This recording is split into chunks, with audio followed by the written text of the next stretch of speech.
Hi guys, I'm so excited to start this new book with you. It's called The Terrible Two by Jory John and Mac Barnett, illustrated by Kevin Cornell. It's funny, it's creative, it's pretty different from Sideways Stories from Wayside School, but honestly, I'm so excited for this book. So let's get started. The Terrible Two. So we have a table of contents. Let's just go to chapter 1. Chapter 1. Welcome to Yani Valley, an idyllic place with rolling green hills that slope down to creeks and cows as far as the eye can see. There's one now. Some facts about Yani Valley. If you placed all of Yani Valley's cows in a stack, they would extend to the moon and back. But this is probably not a good idea since cows are afraid of heights and cannot breathe in space without helmets.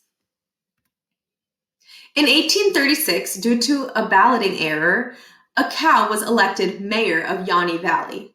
After earning record-high approval ratings, the cow was re-elected to a second term. A statue of that cow still stands in the center of the town square. If you stand next to a cow for a whole day, you will hear that cow moo 100 times or less. 100 times or less. Yeah. Counting moos is a popular pastime in Yani Valley. Moo. That's one. All this makes Yani Valley a very exciting place if you're enthusiastic about cows. Miles Murphy was not enthusiastic about cows. Come on. Chapter 2.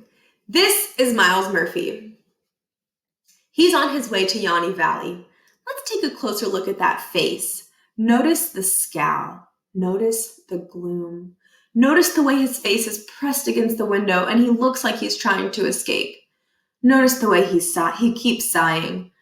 Sigh. That's 100 sighs today. Miles, please stop sighing, Judy Murphy said from the driver's seat. We're going to have a house now. Your room will be bigger and you'll have a yard. We'll have a fresh start, so a smile would be nice.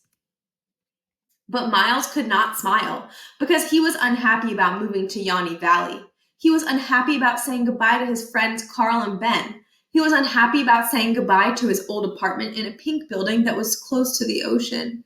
He was unhappy about saying goodbye to his old bedroom, whose 4 walls and ceiling were plastered with maps that he'd tried to take with him, but were plastered so well they tore when he pulled them down.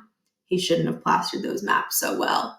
He was unhappy about saying goodbye to Max's Market, his trusted candy supplier.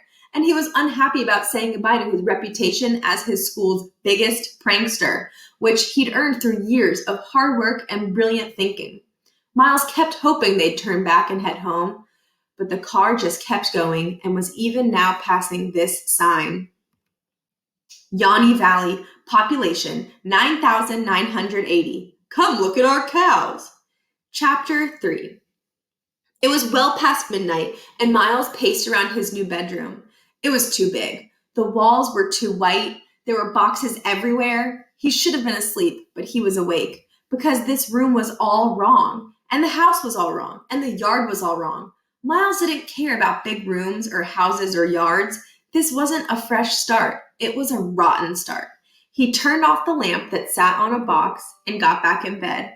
Miles couldn't sleep. Through the window of his old room, Miles would listen to the sound of waves crashing as he drifted off to slumber. Miles got out of bed and opened the window. Somewhere in the distance, a cow mooed. Moo.